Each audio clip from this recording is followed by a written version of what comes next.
Have you ever felt a rush of excitement, energy, pleasure, or happiness, only to become unmotivated, dull, depressed, or sad? These changes in emotions that you feel are the result of the dysregulation of dopamine and other assisting chemicals in your body. In this podcast, we will talk about what dopamine is, how it should be sustained, what effects are caused by dopamine depletion, and finally how we can maintain the circulation of dopamine through yoga nidra meditation. Hello everybody. I am a mental health counselor working with Dr. Prerna Kohli. Dr. Kohli is a clinical psychologist and the founder of MindTribe.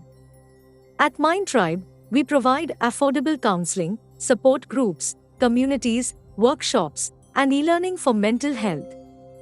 Let's dive right into understanding what dopamine is. Throughout your lifetime, you might have interacted with two kinds of people, one who has no drive or has given up, and the other who has endless drive and energy. These two circumstances arise because of the difference in the level of dopamine circulating in their systems. There are other reasons for these behaviors as well, but dopamine is a primary determinant of how motivated, excited, or willing you are to go out into the world and pursue things. It is responsible for the peak of pleasure, happiness, and excitement that you feel and also the sudden drop that comes after, leaving you sad, depressed, or lethargic. Now, to learn to manage the regulation of dopamine in your body, we first need to understand how dopamine works. Dopamine is slower than other chemicals, but it can have multiple cascades of effects. Because of its slow effect, it is responsible for how you feel right now, an hour from now, or a week from now. It can have both slow and long-term effects by controlling gene expression, in other words, how your genes function. We need to clarify one thing: there is no such thing as a dopamine hit. There is a constant circulation of dopamine throughout your brain and body. What we need to relearn is that it has a baseline that needs to be maintained, and it has a peak that is experienced when you indulge in activities that you love, like chocolate, sex, nicotine, amphetamine, exercise, social media, and so on. So, there is a direct relationship between baseline and peak.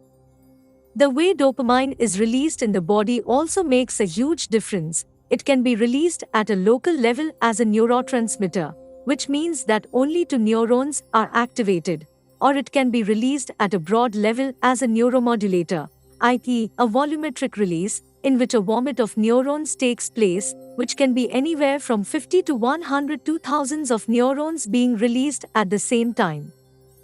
When you indulge in something you love, the body produces these large amounts of dopamine, and if you indulge in the same activity repeatedly, the peak rises, increasing the distance between peak and baseline. This increase will result in a desire to achieve a higher peak than before. So, you either abandon the activity you were once excited about, like running or going to the gym, because you are unable to feel the same rush, or you become addicted to an activity to experience a higher rush than before, such as nicotine, chocolate, and so on. All this dopamine being released eventually leads to its depletion. So, what happens when dopamine is depleted? Well, dopamine is a driver for seeking things. But if it's used up too fast, it drops below the baseline, which causes sadness and lethargy. Another factor that leads to the depletion of dopamine is the layering of multiple activities. For example, smoking and consuming caffeine at the same time will give you more energy, but that energy will drop almost immediately because of the layering of multiple dopamine-releasing behaviors. The increase in peak caused by pleasurable activities results in a huge crash of dopamine while going back to the baseline and sometimes going below the baseline. And this is why you feel pain, sadness, anxiety, or stress. So, to avoid the pain, we need to use dopamine wisely and sustainably.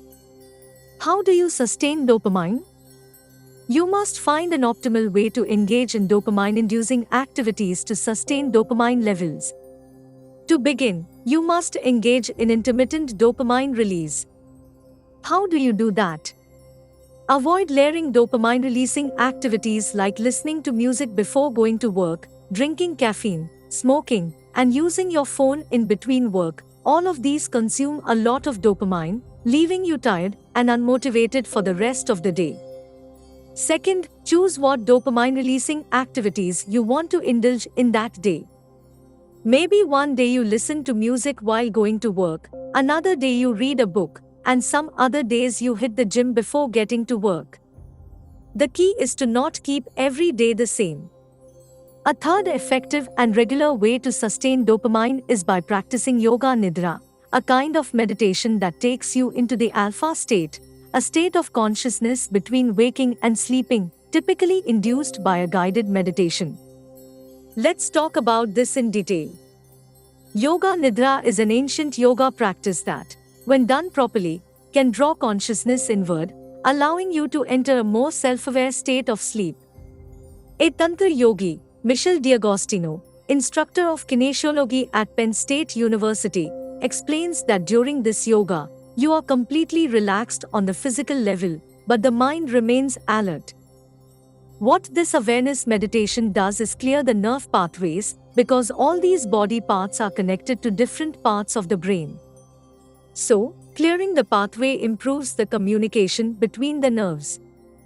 This state of awareness triggers a sustainable release of dopamine. Regular practice of yoga nidra will have a slow domino effect. Let's say it begins with reduced stress, leading to effective sleep, which in turn leads to an increase in serotonin, a chemical that signals your brain that you have had enough of something good, and eventually a sustainable use of dopamine.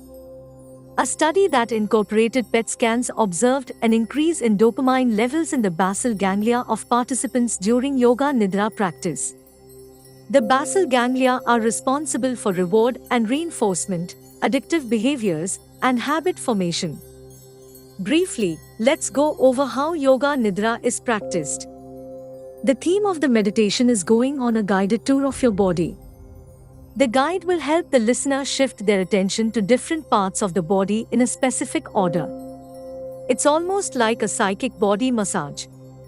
Some other helpful tips to bring dopamine levels back to baseline or normal are: 1. Reduce your screen time on devices such as television, phones, laptops, video games, and so on, specifically an hour or two before bed. Secondly, create a better sleeping schedule gradually. Thirdly, enjoy the process, don't worry about the end goal. It becomes harder when you only focus on the end goal.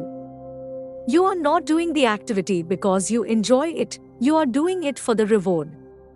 Fourthly, intermittent fasting is a great way to sustain dopamine. And finally, fifthly, engage in quality, healthy social interactions with your friends, family, partners, and children. As we come towards the end of the podcast, we could say this was a dopamine crash course, and we covered a lot today. But if this is a process you certainly want to take control of, listen to the podcast again and understand what an astonishing chemical dopamine is. Thank you for listening. I hope you found this podcast useful and that it helps you achieve your best version. I hope to see you in the next podcast.